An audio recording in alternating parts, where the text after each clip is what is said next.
ఓం నమో వెంకటేశాయ. శోభిత ధూళిపాల మరియు నాగచైతన్య ఇద్దరికి సంబంధించినటువంటి నిశ్చితార్థ మహోత్సవం అంటే ఎంగేజ్మెంట్ అనేటువంటిది నాగార్జున గారు అఫీషియల్గా ఈరోజు 8/8/2024 తేదీ నాడు ఉదయం 9:42 జరిగింది అని ప్రకటన చేసినారు. సో వారిద్దరి వైవాహిక జీవితానికి సంబంధించి ఎలా ఉండబోతా ఉంది అని చెప్పే ముందు ఒక వీడియో ప్లే చేస్తాను. ఆ వీడియో చూడండి. ఓం నమో వెంకటేశాయ. ప్రస్తుతం తెలుగు చిత్ర పరిశ్రమలో హాట్ టాపిక్ అంటే నాగ చైతన్య సమంత వివాహానికి సంబంధించినంతవరకు విపరీతమైనటువంటి ప్రచారాలు ఉన్నాయి.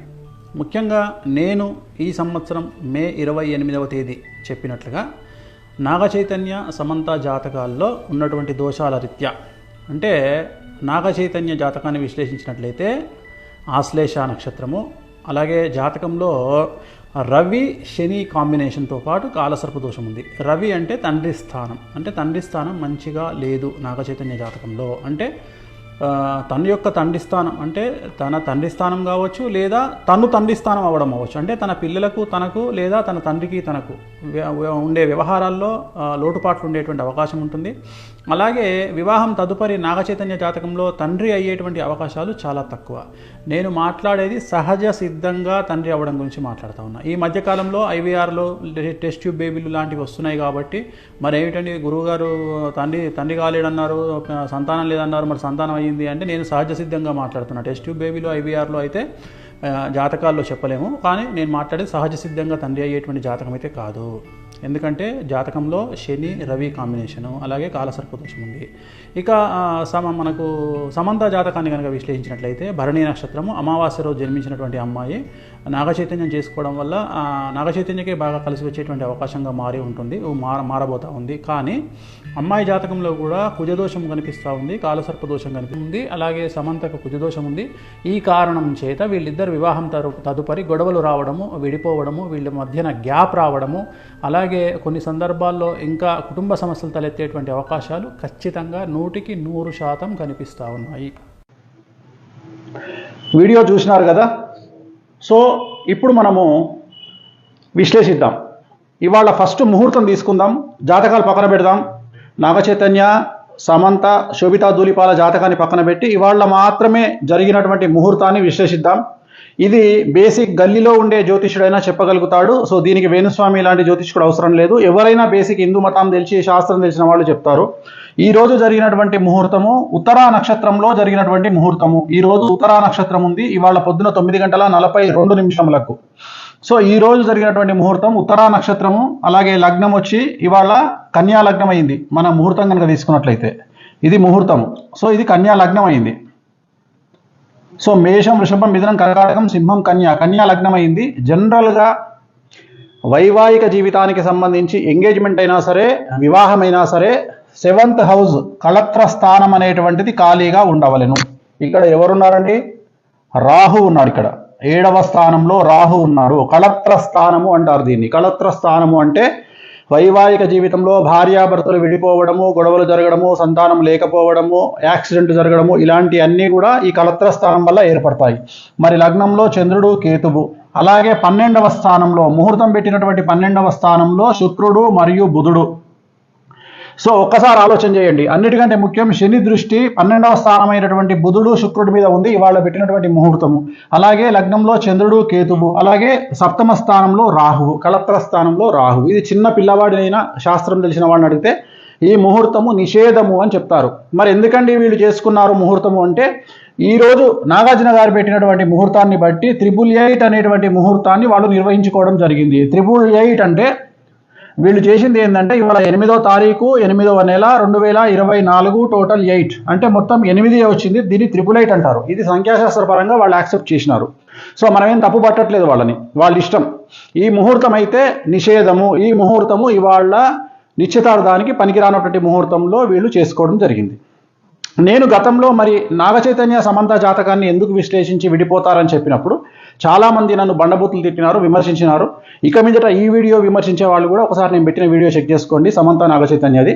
మరి వాళ్ళిద్దరి కాంబినేషన్, సమంతది మేషరాశి, నాగచైతన్య గారిది కర్కాటక రాశి. సమంత గారు అమావాస్య నాడు పుట్టడం జరిగింది. శోభిత ధూళిపాలది ధనుస్సు రాశి, ఆమె కూడా అమావాస్య నాడు పుట్టడం జరిగింది.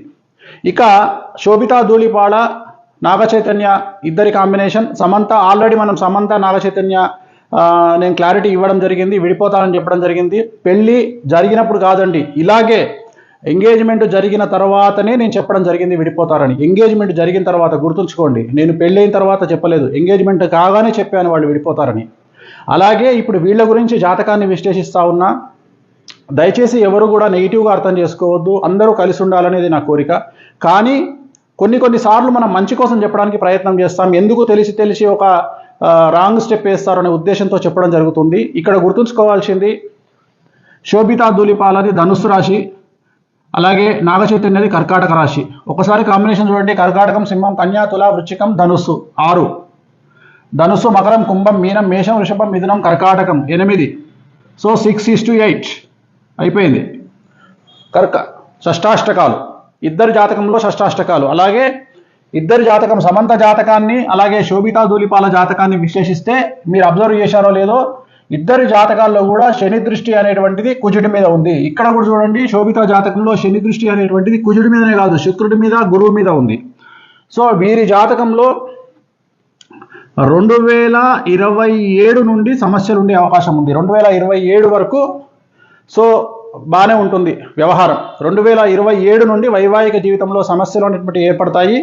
అలాగే వీరి సమస్యలకు ప్రధానమైనటువంటి కారణం ఒక స్త్రీ మూలకంగా ఉంటుంది. ఒక స్త్రీ మూలకంగా వీళ్ళ భార్యాభర్తల మధ్యన గొడవలు వచ్చేటువంటి అవకాశం ఉంది. సో వీళ్ళ జాతకంలో నా అల్టిమేట్ స్టేట్మెంట్ ఏంటంటే, శోభిత ధూళిపాళ మరియు నాగ చైతన్య జాతకంలో షష్టాష్టకాలైనాయి. మీరు కావాలంటే చూసుకోండి, షష్టాష్టకాలైనాయి. ఆ ఒక్కటే కాదు, పర్సనల్ జాతకాలు కలవకపోవడమే కాదు, ఇవాళ పెట్టినటువంటి ముహూర్తం కూడా మంచి ముహూర్తం కాదు. సో నేను అఖిల్ ఎంగేజ్మెంట్ క్యాన్సిల్ అవుతుందని చెప్పడానికి గల కారణము, అలాగే నాగ చైతన్య సమంత మ్యారేజ్ ఫెయిల్ అవుతుందని చెప్పడానికి కారణము, వీటన్నిటికీ కారణము వ్యక్తిగతమైనటువంటి జాతకాలు మరియు ముహూర్త బలం. అంతే తప్ప నాకు వ్యక్తిగతంగా ఎవరి మీద ద్వేషం అనేటువంటిది ఉండదు. దయచేసి ఈ విషయాన్ని అర్థం చేసుకోండి.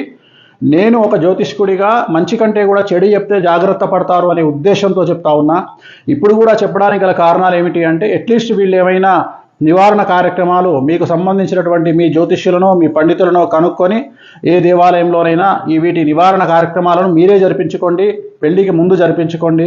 10 కాలాల పాటు పిల్లా పాపలతో హాయిగా ఉండండి. అలాగే నా జ్యోతిష్యం ఫెయిల్ కావాలని కోరుకుంటున్నా. వీళ్ళకి సంబంధించిన జ్యోతిష్యం నేను చెప్పింది ఫెయిల్ కావాలని కోరుకుంటున్నా. ఆ వెంకటేశ్వర స్వామి అన్న దయతో వీళ్ళు నేను చెప్పిన జాతకం ఫెయిల్ కావాలని మరీ కోరుకుంటున్నా. ఎందుకంటే నా సక్సెస్ కంటే కూడా వాళ్ళ సక్సెస్ ముఖ్యం.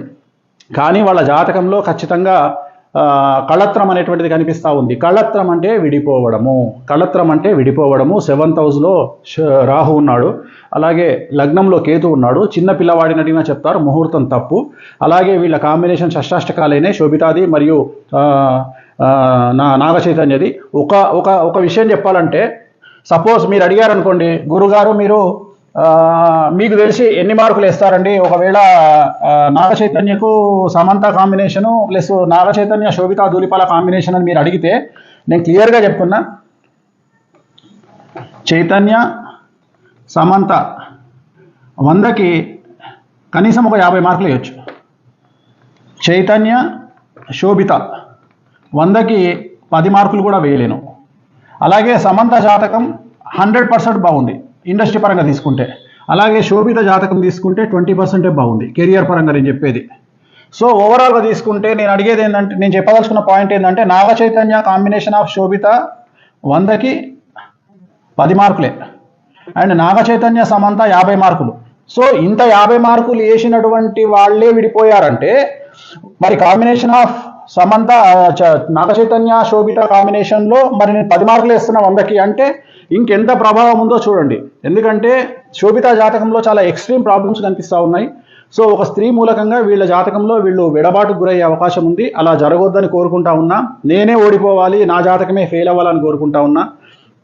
అలాగే స్వయం ప్రకటిత యూట్యూబ్ మేధావులు, స్వయం ప్రకటిత యూట్యూబ్ జర్నలిస్టులు గుర్తించాల్సింది ఏంటంటే, ఇదే నాగ చైతన్య సమంత విడిపోతారని నేను ఎంగేజ్మెంట్ అప్పుడు చెప్పాను. ఇప్పుడు కూడా మళ్ళీ వీళ్ళు కూడా విడిపోతారని చెప్తా ఉన్నాను. సో నన్ను విమర్శించే ముందు నేను చెప్పిన వీడియో ఒకసారి చూసి, సమంత గురించి నాగ చైతన్య గురించి చెప్పిన వీడియో చూసి మీ స్వయంకృత మీ మేధావితనానికి పనిపెట్టుకోండి. సో వీళ్ళైతే విడిపోవద్దని కోరుకుంటా ఉన్నాను నేను. అండ్ ఇంకా నేను చెప్పాల్సింది చెప్పాను. 100% వీళ్ళకు విడాకులు అనేటువంటివి కనిపిస్తూ ఉన్నాయి. 2027 తర్వాత వివాహం అవుతుందా అవ్వదా ఏమవుతుంది అవన్నీ క్వశ్చన్ మార్కులే. బట్ ఫైనల్గా చెప్పదలుచుకుంది మాత్రం ఖచ్చితంగా ఎడబాటు అనేటువంటి ఉంటుంది ఇద్దరి మధ్యలో, శోభిత అండ్ నాగచైతన్య మధ్యలో. ఇక యూట్యూబ్ మీమర్స్ ట్రోలర్స్ ఎంజాయ్, మీ పని మీరు ప్రారంభించండి, క్రియేటివిటీ చూపించండి, మంచి పద్ధతిలో చాలా కొత్తగా కామెంట్ చేయండి. ఓం నమో వెంకటేశాయ. అసలైన తొలి వెలుగు. ఫాలో వాట్సాప్ @తొలి వెలుగు official.